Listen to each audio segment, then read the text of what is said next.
भव्यञ्च सर्वं यशादिति स्तुति सूर्यस्य च केवलं तस्मै ज्येष्ठाय ब्रह्मणे नमः। तस्मै ज्येष्ठाय ब्रह्मणे नमः।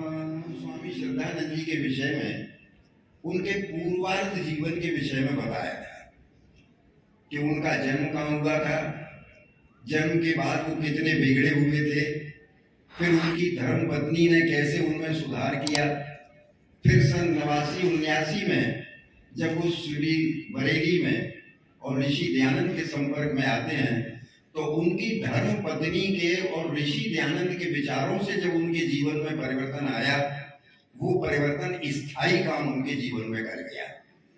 उसके बाद जब वो वकालत करने के लिए लाहौर में गए हैं पढ़ने के लिए, तो लाहौर में उनको ब्रह्म समाज के सत्संग में भी जाने का अवसर मिला, आर्य समाज के सत्संगों में जाने का मौका मिला। जिज्ञासु थे और उनकी समस्या थी पुनर्जन्म और कर्म सिद्धांत को समझने की। तो वो ब्रह्म समाज के सिद्धांतों से समझ नहीं पाए, उन्हें लगा कि ये सिद्धांत तो मेरे जीवन के लिए बेकार है। आर्य समाज के सिद्धांतों पर जब आया तो उन्हें सत्यार्थ प्रकाश के बारे में पता लगा, तो सत्यार्थ प्रकाश उन्होंने लाहौर में खरीदा और सत्यार्थ प्रकाश का गहराई से जब अध्ययन किया तब उनको पुनर्जन्म और कर्म के सिद्धांत पर पक्का विश्वास हो गया और उन्होंने अपना ये निश्चय किया कि अब तू आर्य समाज का निश्चित रूप से सभासद बन सकता है। और देखो वो स्वयं आर्य समाज लाहौर बच्चों वाली गली में जाते हैं और वहां कहते हैं प्रधान जी से, मुझे आर्य सभासद आप बनाइए। और फिर वो आर्य समाज का सभासद बन करके और आर्य समाज का कार्य शुरू करते हैं। जब वकालत पास कर लेते हैं तो वो जालंधर आ जाते हैं। जालंधर उनकी ससुराल थी। जालंधर में ही राय शारदान जी जो थे, उनकी पुत्री थी शिव देवी जी और उनके साले थे लाला देवराज जी, वो भी आर्य समाज से स्वामी श्रद्धानंद से। तो उन्होंने अपनी वकालत जालंधर में प्रारंभ की। जालंधर में प्रारंभ करने के बाद मैंने कल आपको बताया था, प्रतिदिन फेरी निकालते थे। प्रतिदिन प्रातः काली उठ करके घूमते थे। 2-4 साथ हो जाए नहीं, अकेले घूम रहे हैं। उठ जाग मुसाफिर भूर हुआ ब्रैन कहाँ जो सुबह। रात्रि के समय में किसी न किसी गली में जालंधर की पहुंचते, सत्यार्थ प्रकाश की कथा करते हैं और रविवार के दिन ग्रामीण अंचल में जाते हैं और ग्रामीण अंचल में जाकर के वैदिक धर्म का प्रचार और प्रसार करते हैं। ये उनका पूर्वार्ध जीवन प्रगति पर है। उसके बाद गुरुकुल कांगड़ी की स्थापना 2 मार्च सन 1902 में करते हैं। उनका ये निश्चय था। सत्यार्थ प्रकाश पढ़ने के बाद उन्होंने ये निश्चय किया, मैं ऋषि दयानंद ने जो शिक्षा प्रणाली समुल्लास 2 और 3 में जो शिक्षा का वर्णन किया है, मैं इसको चरितार्थ करूंगा। और उन्होंने जब गुरुकुल कांगड़ी नाम ग्राम में गंगा पार जब उन्होंने इस गुरुकुल की स्थापना की तो समस्या थी कि हम किन बच्चों से कहें, यहाँ तो घनघोर जंगल है, इस घनघोर जंगल में बच्चों को कौन भेजना अपना पसंद करेगा, अभी भवन हमारे पास नहीं है, कुछ नहीं है। तो उन्होंने देखो अपने पुत्रों को सबसे पहले उस गुरुकुल में प्रवेश दिया है, हरिश्चंद्र और इंद्र। और इस गुरुकुल की स्थापना के लिए उन्होंने सन 88 में प्रतिज्ञा की है कि मैं 30,000 रुपए इकट्ठा करूंगा।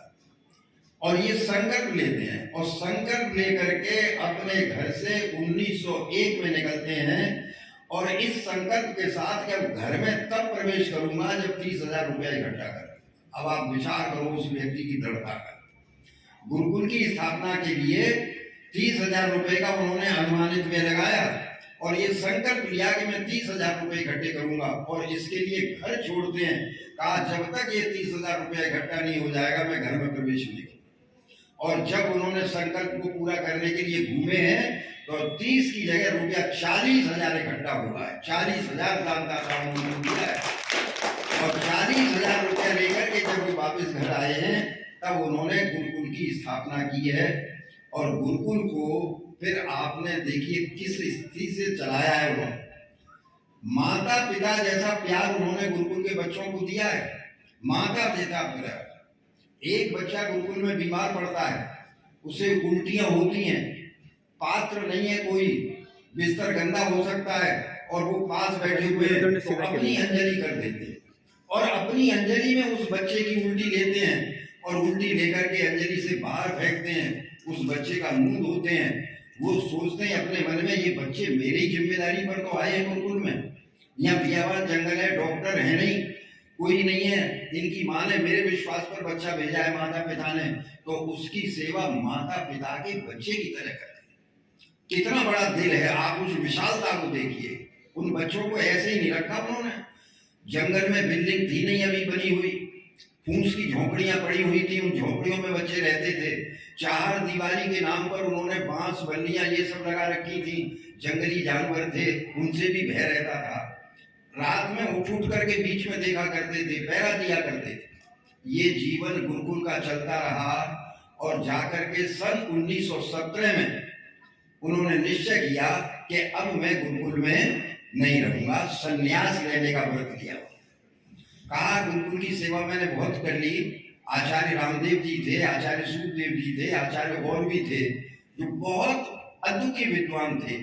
इस तरह के उनके आचार्य थे जो जीवनदानी थे। उस समय जीवनदानी लोग थे, केवल उन्हें भोजन आदि का व्यय मिल जाता था, भोजन आदि वही चलता था गुरुकुल में, लेकिन जीवनदानी थे लोग। तो वो 17 में जब उन्होंने निश्चय किया कि मैं संन्यास लूंगा, लोगों ने बहुत उनसे मना किया, बोले कि नहीं, मेरा व्रत है, मैं ऋषि दयानंद की जो आश्रम व्यवस्था है उस आश्रम व्यवस्था के अनुसार चलूंगा।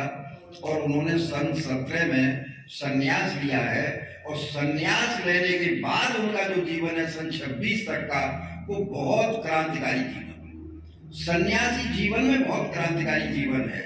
और वो कीर्तनी, ये देखो सन करीब 14 में, ये संन्यास होने से पहले की बात है, धौलपुर जो अपने पास है, इस धौलपुर में एक आर्य समाज मंदिर था। तो उस मंदिर को राजा जो था उसने कुछ जमीन दाब ली थी, और राजा ने धौलपुर के मंदिर को तोड़वाया था, आधी जमीन करीब तोड़ दी थी उसने, और शौचालय बनवा रहा था। स्वामी श्रद्धानंद को जब मालूम पड़ा, लोगों ने बताया, तो स्वामी श्रद्धानंद ने आंदोलन किया धौलपुर में। मैंने इतिहास में जब पढ़ा कि धौलपुर में आंदोलन किया, और उसका कारण था कि आर्य समाज के टुकड़े को तोड़ करके, और वो राजा जो था वहां शौचालय आज बनवा रहा था, उसे आर्य समाज से कोई रुचि नहीं थी। पंडितों ने उनके दिमाग को, जो पुरोहित लोग होते थे ना राजाओं के, वो पौराणिक पुरोहित जो थे वो राजाओं के मस्तिष्क को बिगाड़ दिया करते थे, उनकी नीतियां गड़बड़ कर दिया करते थे। तो उन्होंने उस आंदोलन को धौलपुर में किया है। आप पढ़ना कभी उनका धौलपुर का आंदोलन, बहुत जबरदस्त है। उसके बाद सन 19 में सबसे बड़ा क्रांतिकारी जो काम है वो सन 19 का है। अंग्रेजी सरकार का राज्य था, तो अंग्रेजी सरकार ने रॉलेट एक्ट पास किया था, और उस रॉलेट एक्ट के अनुसार भारतीयों पर और जुल्म होने थे, भारतीयों के पास तमाम परेशानियां होनी थी। तो दिल्ली में एक सभा हुई थी इस रॉलेट एक्ट के विरोध करने के लिए, तैयारी सभा, जिसे तैयारी कहते हैं, कि तैयारी करनी है।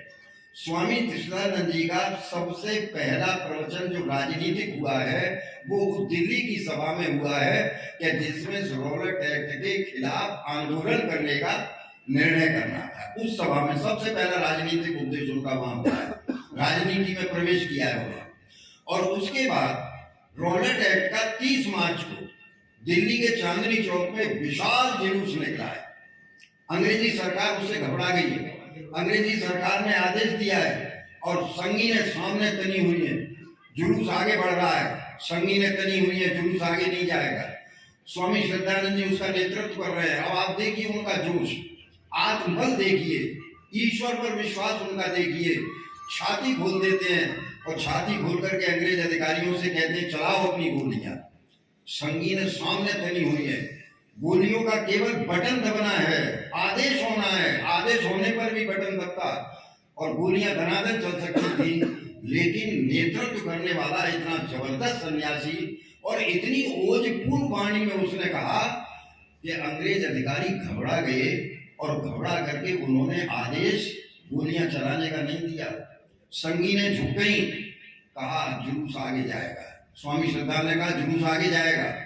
अब आप विचार करो कितना जबरदस्त काम था। अगर 1 मिनट में गोलियां चल जाती तो हजारों आदमी वहां पर कुर्बान हो जाता, बिछ जाती, लाशें बिछ जाती।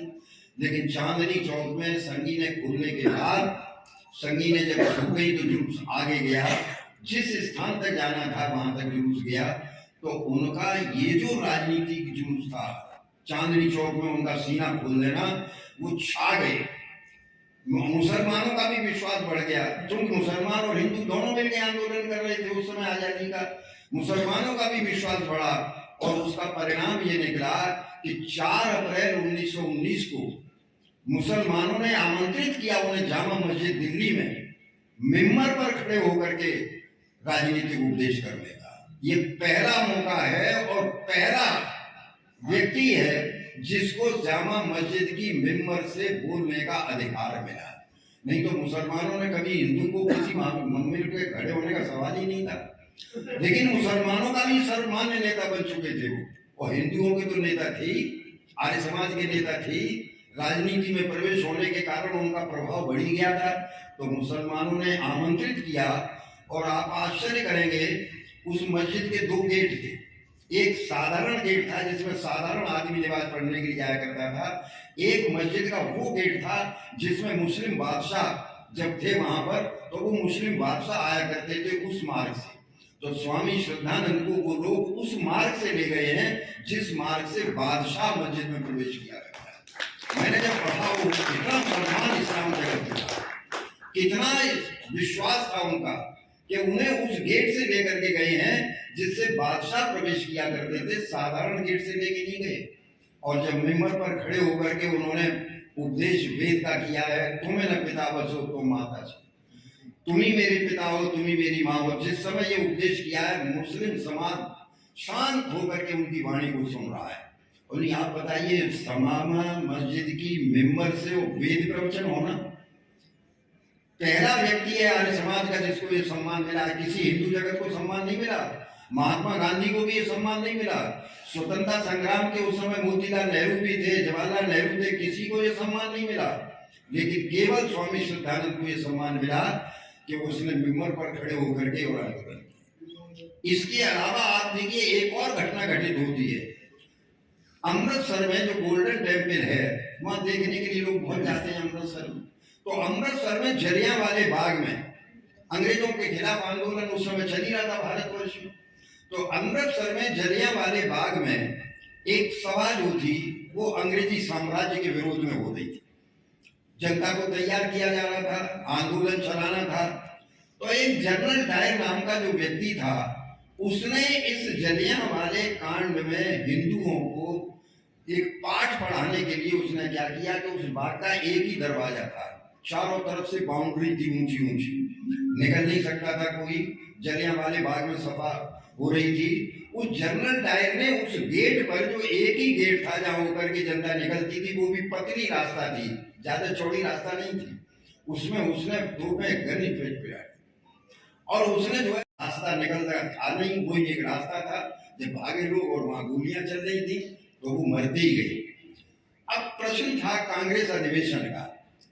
कांग्रेस का अधिवेशन अमृतसर में होना था। अब उस हिम्मत नहीं पड़ रही थी किसी की कि ये अधिवेशन संपन्न हो सके। तो सब लोगों ने ये अनुभव किया कि अगर इस अधिवेशन को कोई सफल करा सकता है तो वो केवल स्वामी श्रद्धानंद है, क्योंकि वो चांदनी चौक में उनकी ऊर्जा को देख चुके थे, उनके ओज को देख चुके थे, उनके तेज को देख चुके थे, उनके आत्मबल को देख चुके थे। तो स्वामी श्रद्धानंद जी से प्रार्थना की कि ये कांग्रेस का अधिवेशन अगर अमृतसर में हो जाए तो यहाँ के हिंदुओं में फिर से ऊर्जा पैदा हो जाएगी, फिर से खड़े हो सकते हैं और अंग्रेजों के खिलाफ जो आंदोलन चल रहा है वो हमारी सफलता को प्राप्त हो सकता है। तो स्वामी श्रद्धानंद ने उस सम्मेलन का स्वागताध्यक्ष बनना स्वीकार किया। एक घटना की और मैं आपसे चर्चा करता हूँ। गुरुकुल कांगड़ी के जो उत्सव हुआ करते थे, बहुत जबरदस्त उत्सव हुआ करते थे गुरुकुल कांगड़ी, हजारों की भीड़ होती थी। सन 63 में मुझे भी गुरुकुल कांगड़ी के उत्सव में जाने का अवसर मिला था। मैं सब परिवार गया था। रात्रियां लग जाती थी, तंबू, उन तंबुओं में रहते थे हम लोग, तंबुओं में रहे थे। बहुत बड़ा मैदान था, हजारों की भीड़ होती थी। उस भीड़ में दान की अपील हुआ करती थी। प्रोफेसर रामदेव थे, वो दान की अपील करने में बड़े माहिर और दान इकट्ठा करने में बड़ा। तो जब दान की अपील हुआ करती थी तो गुरुकुल के ब्रह्मचारी जो हुआ थे उस भीड़ में बाल्टियां ले लेकर के बीच में घुमा करते थे। बाल्टियां लेकर, जैसे आप बैठे हैं और ब्रह्मचारी बाल्टियां हाथ में पकड़ के और आपके बीच में घूम रहे हैं, ऐसे वहां भीड़ के बीच में बाल्टियां लेकर के ब्रह्मचारी घुमा करते। तो दान इकट्ठा हो रहा था। एक महिला बैठी हुई थी, उन महिला ने अपने सारे जेवर उतार के और एक कपड़े में बांध करके पोटली सी और वो दान में डाला। ब्रह्मचारी जितना दान इकट्ठा हुआ करता था मंच पर लेके आया करते थे और मंच पर एक कपड़ा सा बिछा रहता था, उसमें वो दान सब पलट दिया जाता था। तो देखा कि रुपयों के बीच में एक पोटली है। उस पोटली को खोल करके देखा तो उसमें सब जेवर थे, सब जेवर थे पूरे महिला के। तो स्वामी श्रद्धानंद का पता लगाओ भाई ये पोटली किसने डाली है, इस तरह से हम किसी के कैसे जेवर ले लें जिसने उतार के अपने सारे जेवर दे दिए। तो ब्रह्मचारी ने जो इकट्ठे कर रहे थे उन्होंने बताया पोटली जिसने डाली है। वहां पहुंचे, पता लगा, देखिए अब पता लगा कि ये कौन महिला है। क्या ये धर्मवीर पंडित लेखराम जी की धर्म पत्नी श्रीमती लक्ष्मी देवी। धर्मवीर जी का पहले बलिदान हो चुका है, पंडित लेखराम जी का, लेखराम जी का बलिदान हो चुका है, पत्नी है, बेटा भी लेखराम जी का मर चुका है, वो भी मृत्यु को प्राप्त हो गया है। लेकिन लक्ष्मी देवी ने उस कांगड़ी के उत्सव में गई हैं और जाकर के उन्होंने सारा जेवर अपना जो है गुरुकुल कांगड़ी को दान में दिया है। तो श्रद्धानंद ने, प्रोफेसर रामदेव ने, सबने उनसे बहुत प्रार्थना की, देवी जी आप मत दीजिए, आपके जीवन को बहुत आवश्यकता पड़ेगी।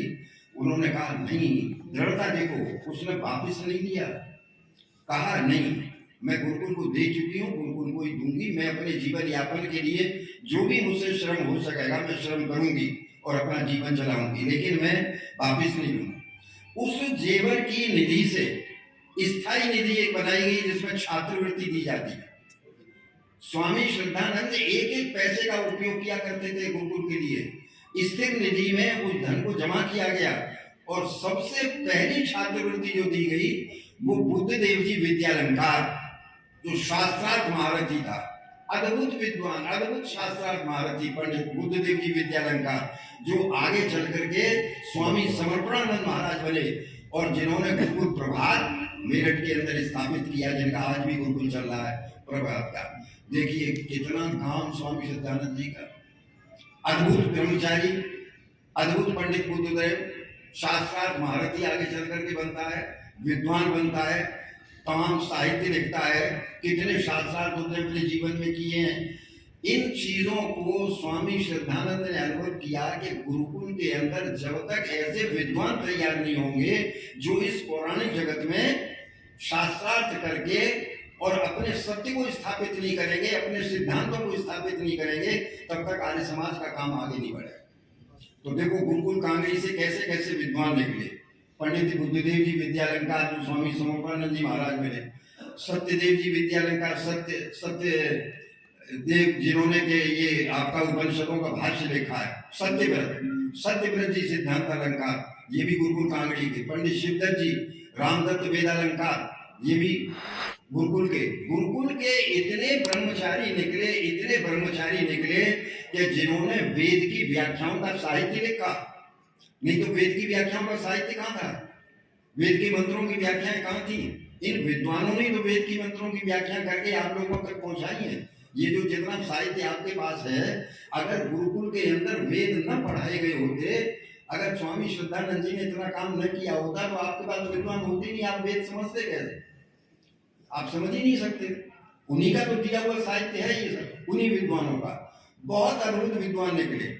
और इतना ही नहीं, गुरुकुल के अंदर जो साइंस थी, विज्ञान था, उस विज्ञान को भी पढ़ाने की व्यवस्था हिंदी के माध्यम से की थी उन्होंने। गुरुकुल के अंदर 2 अंग्रेज अफसर आए, एक वायसराय आया है चैम्सफोर्ड। अंग्रेजों को ये पता लगा कि गुरुकुल के अंदर बम तैयार कराते हैं, अंग्रेजों के खिलाफ आंदोलन चल रहा है, ये गुरुकुल जो है ब्रह्मचारी जो तैयार हैं ये तो नाम के हैं, बम बनाए जाते हैं यहाँ। तो जब अंग्रेज अधिकारियों को पता लगा तो वाइस चांसलर चैम्सफोर्ड गुरुकुल में खुद आया है। स्वामी श्रद्धानंद जी ने उसका स्वागत किया है। जेम्स मेटन आया है, गवर्नर था वो। स्वामी जी ने इन सबके सत्कार किए हैं, सत्कार करके पूरा गुरुकुल भ्रमण कराया है और उन लोगों ने फिर रिपोर्ट दी है कि नहीं, गुरुकुल के अंदर बम बनाने का कोई सामान नहीं पाया गया है। स्वामी श्रद्धानंद ने कहा कि बम बना रहे हैं, लेकिन कौन से बम बना रहे हैं, तो उन्होंने ब्रह्मचारी तैयार खड़े कर दिए कि ये बम है हमारे, तो ये वेद के जो विद्वान बन के तैयार हो रहे हैं, यही तो भारतीय संस्कृति का प्रचार करेंगे, यही अंग्रेजी साम्राज्य को फाड़ के फेंकेंगे, यही बम है हमारे यहाँ वो बम नहीं है जिन बमों की आपके इंटेलिजेंस डिपार्टमेंट ने रिपोर्ट दी है, वो बम हमारे यहाँ नहीं बन रहे हैं। देखो कितना अद्भुत था। सन्यासी होकर के मैं आपसे कह रहा हूं, आज भारतवर्ष में 60 लाख साधु है, 60 लाख, जो समाज का अन्न खा रहा है, पौराणिक जगत के सब मिला करके। अगर ये साधु इतना काम करने लगे जो एक सन्यासी श्रद्धानंद ने किया था, तो काया पलट हो जाए भारतवर्ष की। लेकिन सब अपने स्वार्थ में, घंटे घड़ियाल बज रहे हैं, महंत बने बैठे हैं, करोड़ों रुपया आ रहा है, सोने चांदी के छत्तर हैं, न उन्हें देश से मतलब है, न भारतीय संस्कृति से मतलब है, न वेद से मतलब है, न उन्हें जनता के सुख दुख से मतलब है। तो स्वामी श्रद्धानंद ने जो काम किया है वो अद्भुत सन्यासी है, इसलिए विलक्षण व्यक्तित्व है स्वामी श्रद्धानंद का। कोई सन्यासी आज उसकी टक्कर में सामने नहीं आ रहा। सन्यासी सत्य कहने से घबरा रहे हैं, सन्यासी सत्य का उपदेश नहीं कर पा रहे हैं, उन्हें ये लगता है नाराज हो जाएंगे, ये लोग नाराज हो जाएंगे। अरे सत्य का उपदेश, निर्भीक होकर के ऋषि ध्यानंद सत्य का उपदेश कर रहा है, निर्भीक होकर के स्वामी श्रद्धानंद उपदेश कर रहा है, निर्भीक होकर के धर्मवीर पंडित लेखराम उपदेश कर रहा है। सत्य का उपदेश करने के लिए ही सन्यासी है। ये गेरुआ कपड़े किस लिए? ये है यज्ञ, ये गेरुआ कपड़ा है ही अग्नि का प्रतीक, अर्थात सन्यासी अग्निव्रत हो चुका है। अब उसकी जिह्वा पर सत्य है, अब असत्य से उसका कोई समझौता नहीं है।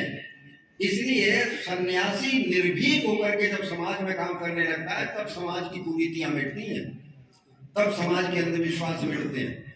एक और घटना आपको बता करके, चूंकि समय दौड़ता जा रहा है, एक घटना और आपको बता रहा हूं। जाति पात तोड़क मंडल स्थापित किया था उन्होंने, अपनी बेटी का विवाह जात पात तोड़ करके किया था।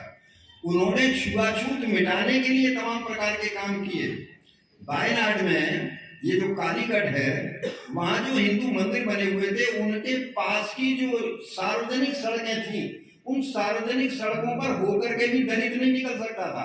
अरे मंदिर की सार्वजनिक सड़कें आसपास, जैसे ये मंदिर है और सार्वजनिक सड़कें हैं, तो दलितों पर इतना बंदिश था कि सार्वजनिक सड़कों पर भी नहीं निकल सकता था।